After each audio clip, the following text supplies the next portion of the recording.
जी अस्सलाम वालेकुम नाजरीन, रहमतुल्लाहि आप ये वबरकातुहू। वीडियो देखें, फिर इस पर बात करते आज हैं। एक खबर नज़र से गुजरी, पहले तो यकीन ही नहीं आया कि ये खबर सच है या ये ठीक खबर है या दुरुस्त खबर है। फिर जब मैंने इधर उधर चेक किया, लोगों से पूछा, तहकीक की, तो पता चला कि वाकई ये खबर सच्ची है, ठीक है, दुरुस्त है। और फिर बड़ी शर्मिंदगी हुई। हम जो एक दूसरे को फतह करने में लगे हुए हैं, हम जो तुरम खान बने हुए हैं मुल्क के अंदर, हम जो पूरे इस्लाम के ठेकेदार हैं, और हमें ऐसा लगता है कि जैसे पूरी दुनिया हमारे आगे बस मुलाजम है, हमारी पूरी दुनिया। लेकिन असल में हमारी औकात क्या है, हमारी हैसियत क्या है, इस एक छोटी सी खबर से आपको उसका अंदाजा हो जाएगा। खबर है कि भारत का एक कारोबारी ग्रुप, टाटा ग्रुप, उसकी जो मईशत है या उसके जो मार्केट वैल्यू है, वो हमारे पूरे पाकिस्तान की मार्केट वैल्यू से ज्यादा है ना शर्मिंदगी वाली बात कि भारत का एक कारोबारी ग्रुप, उसकी जो मार्केट वैल्यू है वो हमारी पाकिस्तान की पूरी जो मईशत है उस पर भारी है, उससे ज्यादा है। टाटा ग्रुप की जो मार्केट वैल्यू है वो 1010 खरब 33 अरब है। 1010 खरब 33 अरब, जबकि पाकिस्तान की जीडीपी 943 खरब है। अगर इसको और आसान करें तो टाटा ग्रुप ऑफ कंपनीज की मालियत है 365 अरब डॉलर, जबकि पाकिस्तानी मईशत का कुल हुजम या टोटल मईशत 341 अरब डॉलर। यह भी सुनते जाइए कि भारत में 2020 में अरबपति अफराद थे 102, 221 में ये हुए 142 और 2022 में ये 166 हैं। अभी और बड़े होंगे। यानी आप देखिए भारत में ना सिर्फ मईशत का क्या हाल है, बल्कि उनके लोग किस तरह खुशहाल हो रहे हैं कि 2020 में 102 लोग अरबपति थे, 2021 में 142, 2022 में 166 अरबपति। और मुकेश अंबानी, हम आपको पता ही है कि हम 1 अरब डॉलर लेने के लिए, आईएमएफ से लोन लेने के लिए उनके कदमों में बैठे हुए हैं। उनके कभी घुटने छूते हैं, कभी पांव छूते हैं, कभी तरले डालते हैं, कभी मिन्नतें डालते हैं, कभी अमरीकी सफ़ीर को फ़ोन करते हैं, कभी नायब अमरीकी वज़ीर ख़ारजा से रिक्वेस्ट करते हैं कि आईएमएफ को हम मान जाए, कभी हमारा शहबाज शरीफ जो कहता है हम भिखारी हैं, कभी वो किसी के पास जाता है कुछ दे दो, कभी किसी के पास कुछ दे दो, और फिर खुद ही हमें बताता है कि मैं जिस किसी गैर मुल्की सरबराह को फ़ोन करता हूँ तो वो समझता है कि मुझसे पैसे मांगने आ गए। हम 1 अरब डॉलर यानी आईएमएफ से हमने लेना होता है तो हम कितने, पूरा मुल्क आईएमएफ चला रहा है, कितने हम उनके आगे भिखारी और फकीर हैं 1 अरब डॉलर के लिए। भारत का एक अंबानी ग्रुप जो है, मुकेश अंबानी, उसका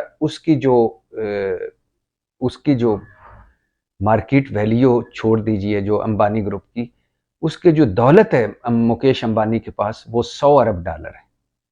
मुकेश अंबानी के पास इस वक्त 100 अरब डॉलर है। हम 1 1 अरब डॉलर के लिए मांगते फिर रहे हैं, और हमारा टोटल जो पाकिस्तान का ज़र मुबादला है वो कोई 13 अरब डॉलर बताता है, कोई 10 अरब डॉलर, कोई 8 अरब डॉलर, 13 अरब डॉलर भी मांग लें तो मुकेश अंबानी के पास 100 अरब डॉलर है। और ये भारत को, ये मैं कोई दूसरे देश की कहानी नहीं सुना रहा। 1947 में हम इकट्ठे ही पैदा हुए थे और 1990 तक भारत का बुरा हाल था। फिर नरसिम्हा राव आया, उसने एक बुनियाद रखी, आईएमएफ को गुड बाई कहा, और फिर नरेंद्र मोदी जो अकलियतों के लिए दुश्मन साबित हुआ है, जो सेकुलर भारत का कातिल साबित हुआ है, जो मुसलमानों का कातिल है, लेकिन उसने भारत के लिए क्या कुछ नहीं कर दिया।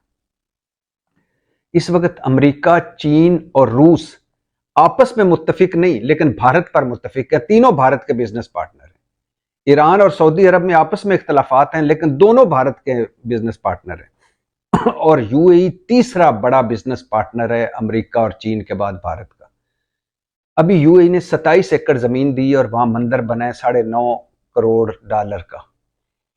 और ये ज़हन में रहे कि एक तरफ भारत में मस्जिदें गिराई जा रही हैं और बाबरी मस्जिद गिराकर मंदिर बनाया गया और उधर यूएई उस मंदिर के लिए 27 एकड़ जमीन दे रहा था। एक तरफ मुसलमानों का जीना हराम हुआ है और गुजरात में मोदी जो है वो मुसलमानों का मुसलमा कातिल था जब वो वजीर आला था, और दूसरी तरफ तमाम अरब ममालिक ने अपने आला सिविलियन अवार्ड्स भारत को दिए। और इस वक्त पूरी दुनिया की आईटी पर भारत का कब्जा है और भारत का ज़र मुबादला हमारा 13 अरब डॉलर है। अगर ज्यादा ज्यादा करें, भारत के पास उनका ज़र मुबादला 600 अरब डॉलर है। ये मफादात की दुनिया है, जज्बात की दुनिया नहीं है। हम जज्बात में रह रहे हैं, एक दूसरे को फतह किए जा रहे हैं, एक दूसरे को मार रहे हैं, आपस में ही एक चौधरी बने हुए एक दूसरे के। और इस बुरी मईशत के साथ ये जो सो कॉल्ड डमी जमहूरियत है, इस पर हमारा कितना खर्चा होता है ये भी सुनते जाइए। कि जो टोटल तनख्वाह है हमारे मेंबर पार्लियामेंटेरियन की, वो बनती है सालाना 35.5 अरब रुपए, 35.5 अरब रुपए। और इन पर जो अखराजात उठते हैं वो 85 अरब रुपए हैं। बलूचिस्तान असम्बली मेंबर की तादाद 65 है, गालिबन पुरानी या नई कोई ज्यादा होंगे। एक मेंबर की तनख्वाह 1,25,000 है। खैबर पख्तूनख्वा असम्बली के मेंबरों की तादाद 145 है, तनख्वाह 1.5 लाख फी साल माहाना फी मेंबर। पंजाब असम्बली 371 मेंबरान है और तनख्वाह है 2.5 लाख माहाना। और सेनेट की तादाद 104 है, तनख्वाह है 4 लाख। अब इस सारों को जमा करें तो 35.5 अरब रुपए बनते हैं ये सालाना। अच्छा, और ये भी सुनते जाइए, कौमी असम्बली के एक दिन का औसतन खर्चा 6 करोड़ 65 लाख है। एक दिन कौमी असम्बली का इजलास जिस दिन होता है उस दिन खर्चा जो होता है 6 करोड़ 65 लाख, और इजलास के 1 घंटे का औसतन खर्चा 2 करोड़ 42 लाख है। अच्छा, 5 साल के दौरान कौमी असम्बली ने एक एमएनए पर 2 करोड़ 5 लाख रुपए खर्च किए हैं तनख्वाह के अलावा। अच्छा, और आगे सुनिए, पंजाब असम्बली के एक इजलास का खर्चा 3 करोड़ 40 लाख रुपए है। अब जब इजलास होते हैं तो क्या हमारे गरीबों की वहां डिस्कशन होती है, क्या मुल्क को फायदा होता है? मैं जमहूरियत के खिलाफ नहीं हूं, इस जमहूरियत के खिलाफ हूं जो चंद खानदानों के नरगे में है। यानी हाउस ऑफ शरीफ के 4-5 बंदों का नाम जमहूरियत है, जरदारी एंड कंपनी के 4-5 बंदों का नाम जमहूरियत है, मौलाना साहब, और इसी तरह 5-10% जो इलीट क्लास है उनके वजूद और उनका नाम जमहूरियत हमने रखा हुआ है। नीचे अवाम तक तो कोई जमहूरियत नहीं है। बरतानिया में जमहूरियत है, अमेरिका में जमहूरियत है, यूरोप में जमहूरियत है, वहां जमहूरियत है। वो वाली जमहूरियत जिस दिन यहां आई तो मैं भी उसको सलूट मारूंगा। हमारे मुल्क में 2 तरह के निज़ाम आए हैं, सिविलियन आमरियत और फौजी आमरियत। सिविलियन आमरियत फौजी आमरियत से इसलिए बदतर है कि ये मुनाफकत करते हैं, ऊपर से जमहूरी चोगे पहने, अंदर से ये बादशाह होते हैं। अब इन बादशाहों का खर्चा कितना है वो आपको पता है। 35 अरब जाली अकाउंट्स मनी लॉन्ड्रिंग जरदारी साहब वाला जब स्कैंडल सामने आया तो पता चला बिलावल के हैप्पी बर्थडे का खर्चा हम उठा रहे हैं, बिलावल की लॉन्ड्री का खर्चा हम उठा रहे हैं। पता चला बिलावल के कुत्तों की खुराकें हम उठा रहे हैं, और तो और बिलावल के सदके जो दिए जा रहे थे बकरे, उसका खर्चा भी हम उठा रहे हैं। और पता चला कि अयान अली और बिलावल की एक अकाउंट से टिकटें बन रही हैं, एयर टिकटें। इसी तरह हाउस ऑफ शरीफ, 2 भाइयों की या हाउस ऑफ शरीफ की फैमिली पर जो सिक्योरिटी पर खर्चा आया वो 14.5 अरब रुपए। जाती उमरा की दीवारें जो बनी हुई वो भी हमारे खर्चे से, वहां जो कुत्ते रखे हुए हैं वो भी हमारे खर्चे से, वहां जो गेट लगे हुए सिक्योरिटी गेट वो भी हमारे खर्चे से, और इनके कैंप ऑफिस, इनके दौरे। नवाज शरीफ साहब ने ये जब आखिरी टर्म भुगताई, 4 साल वजीर आजम रहे, 1 साल बाहर दौरों पर रहे। उतनी मरतबा कौमी असम्बली नहीं आए जितनी मरतबा ये लंदन गए, और पता नहीं कितने लोगों को साथ पूरी दुनिया घुमाया, और हासिल वसूल कुछ नहीं। बिलावल ने अभी ये 16 महीने जब पीडीएम की हुकूमत थी 56 दौरे खड़काए, पूरे मुल्क में अपना सीवी दिया। तो हमारी मईशत देखें, हमारा हाल देखें। अच्छा, और सुनिए, एक और मैं आखिरी मिसाल दे देता हूं। हम पे टोटल कर्जा जो है वो 150 अरब डॉलर के करीब है।